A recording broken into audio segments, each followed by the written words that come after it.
చంద్రబాబుపై కేంద్రం ఆధారపడింది కాబట్టి పెట్రో కెమికల్ హబ్ ఇస్తున్నారని బీఆర్ఎస్ మాజీ ఎంపీ వినోద్ కుమార్ ఆరోపించారు.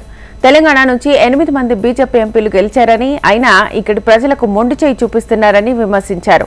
తెలంగాణకు కేంద్రం ఐటీఐఆర్ ప్రాజెక్టు ఇవ్వలేదని, ఒక్క నవోదయ విద్యాలయాన్ని సైతం మంజూరు చేయలేదన్నారు. కాజీపేట రైల్వే కోచ్ ఫ్యాక్టరీ హామీని ఎందుకు నెరవేర్చడం లేదని ప్రశ్నించారు. వ్యాగన్ ఫ్యాక్టరీ ఇచ్చి చేతులు దులుపుకున్నారని ఆరోపించారు వినోద్ కుమార్.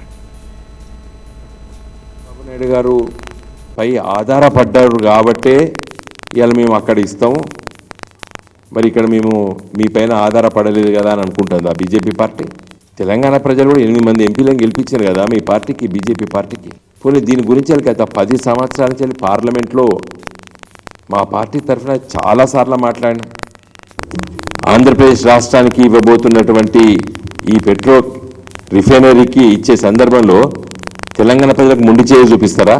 అంటే బీజేపీ ఒక జాతీయ పార్టీ కదా, అందరినీ సమానంగా చూస్తామని చెప్తారు కదా. మరి విభజన చట్టంలో షెడ్యూల్ 13 లోపట తెలంగాణకి ఏమి ఇవ్వాలి, ఆంధ్రప్రదేశ్కి ఏమి ఇవ్వాలి చాలా స్పష్టంగా చెప్పారు. మరి ఈ హామీని ఎందుకు నిలబెట్టుకోవడం లేదు?